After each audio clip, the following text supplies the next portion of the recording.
वसई विरारमध्ये नाताळच्या आदल्या रात्री प्रभू येशूच्या आगमनाची प्रार्थना ही प्रत्येक चर्चमध्ये करण्यात आली। रात्री 10 वाजता मराठीत वसईच्या माणिकपूर येथील सेंट मायकल चर्चमध्ये मिस्सा झाली। प्रत्येक जण 4 आठवड्यापासून प्रभू येशूच्या जन्माची वाट पाहत असतात, त्यामुळे आज जगाचा तारणहार याचा जन्म होणार आहे। त्यामुळे ही पहिली मिस्सा ख्रिस्ती समाजासाठी महत्त्वाची असते। वसईतील सर्व चर्चवर रोषणाई करण्यात आली होती। वसईतील ख्रिस्ती बांधव मोठ्या प्रमाणात प्रार्थनेसाठी चर्चमध्ये जमले होते। अत्यंत धार्मिक पद्धतीने मिस्सा झाली। चर्चमध्ये प्रभू येशूच्या आगमनाचे गीतही गायले गेले। बिशपांनी सर्वांना आशीर्वाद देऊन ख्रिसमसच्या शुभेच्छाही दिल्या। 2025 वर्ष असल्याने यावर्षी जुबली वर्ष साजरा करत असल्याचं बिशप यांनी सांगितलं आहे। रात्री 12 नंतर ख्रिस्ती बांधव आपल्या प्रभू येशूच्या आगमनाचं स्वागत जोरदार करतील। ख्रिसमस हा चर्चमधील एक महत्त्वाचा आणि आनंदाचा असा सोहळा आहे आणि ह्या वर्षी चर्च जुबली वर्ष 2025 साजरा करीत आहे आणि म्हणून ह्या वर्षीचं ख्रिसमस ह्याला एक विशेष असं महत्त्व आहे। या जुबली वर्षामध्ये ख्रिस्त सभा आपल्याला सांगते की आपण आपले जे स्वतःचं नूतनीकरण करून घ्यायचं आहे। विशेष करून आपले जे एकमेकांबरोबर स्नेहसंबंध आहेत ते स्नेहसंबंध आपण अधिक प्रेमाचे, स्नेहाचे आणि ऐक्याचे करायचे आहेत। त्याचप्रमाणे प्रभू येशू ख्रिस्ताचा जो संदेश आहे तो देखील संदेश अशाच प्रकारे आपल्याला ऐक्यामध्ये वाढण्यासाठी आणि प्रेमामध्ये वाढण्यासाठी मार्गदर्शन करते।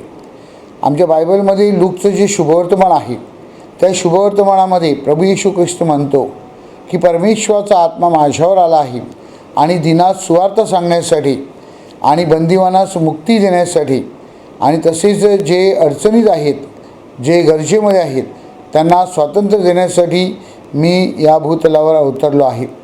तोच संदेश घेऊन जणू काही ख्रिसमस आपल्याला आमंत्रित करीत आहे। चर्चने देखील हाच संदेश गोरगरिबापर्यंत, विशेष करून जे रंजले गांजले आहेत आणि जे उपेक्षित आहेत, जे समाजापासून वंचित आहेत त्यांच्यापर्यंत पोहोचवण्याचा प्रयत्न केलेला आहे। वेगवेगळ्या माध्यमातून, मग ते शैक्षणिक माध्यमातून असो किंवा वैद्यकीय क्षेत्रामध्ये हॉस्पिटलच्या डिस्पेन्सरीच्या माध्यमातून असो किंवा सामाजिक क्षेत्रामध्ये सामाजिक उन्नतीच्या दृष्टिकोनातून असो, चर्च नेहमी अग्रेसर राहून वेगवेगळ्या प्रकारे या लोकांना मुक्तीचं, तारणाचा अनुभव देण्यासाठी प्रयत्न करीत असते। आज या जुबली वर्षामध्ये जणू काही पुन्हा एकदा आपण आपलं नूतनीकरण करत आहोत आणि ह्या सेवाभावी कार्यासाठी आपण स्वतःला वाहून घेत आहोत। ख्रिस्त सभा आपल्याला शिकवते की परमेश्वर ख्रिसमसच्या दिवशी हा गरीब झाला, तो आपल्यासारखा एक झाला, म्हणजेच आपण देखील परमेश्वरासारखे व्हावे या उद्देशाने परमेश्वर माणूस झाला। आपण जेव्हा एकमेकांना मदत करण्यासाठी, एकमेकांच्या सहाय्यासाठी धावून जातो आणि त्यांना मदत करतो, तेव्हा निश्चितच आपण परमेश्वराचं हे जे कार्य आहे ते पुढे नेण्यासाठी मदत होते।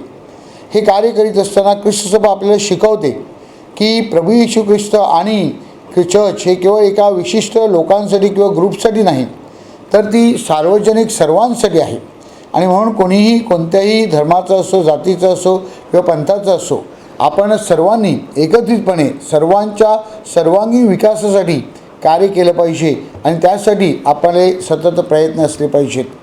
परमेश्वर आपल्याबरोबर एक जाऊन त्याने हाच संदेश दिलेला आहे की आपण सर्वांसाठी जणू काही हा आनंद पसरवायचा आहे।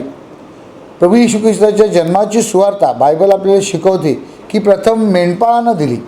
मेंढपाळ म्हणजे समाजातील जे वंचित आहेत त्यांचं प्रतीक आहे आणि त्यांना देवदूताने सांगितलं की तुम्ही जाऊन सर्व जगाला आनंद सांगा, सर्व जगाला शांतीचा संदेश द्या आणि तोच संदेश ख्रिसमस आपल्याला देत आहे।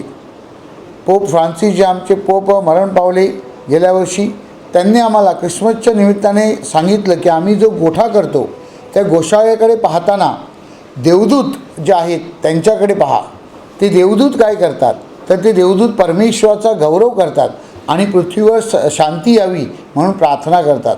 आपण देखील आपल्या दैनंदिन जीवनामध्ये शांतीचे दूत बनावेत आणि परमेश्वराचा गौरव करावा म्हणून आपल्याला ख्रिसमस हा खास संदेश देत आहे। आजच्या या आनंदाच्या दिवशी मी सर्व लोकांना ख्रिसमसचा आनंद देत आहे। आपल्या प्रत्येकाच्या कुटुंबामध्ये आणि जीवनामध्ये हा आनंद पसरत राहावा, आपल्यामधील ऐक्य, प्रेम, शांती ही वाढावी आणि त्याद्वारे आपल्यामधील जी मानवता आहे ती मानवता आपल्याला दाखवता यावी म्हणून आपण प्रयत्न करूया. पुन्हा एकदा सर्वांना wish you a happy Christmas and a happy new year in advance. क्रिसमसची आमच्याकडे सर्व प्रकारचे लोक आहेत, गोवन, मँगलोरियन, सर्व जे आपल्या बिल्डिंगमध्ये राहतात. तर येथे 8 वाजता इंग्रजी भाषेमध्ये मिस्सा होते आणि 10 वाजता मराठी भाषेमध्ये, असे 2 मिस्सा होतात. जे विधी आहेत ते 2दा होतात, 8 वाजता मराठी आणि 10 वाजता इंग्रजीत.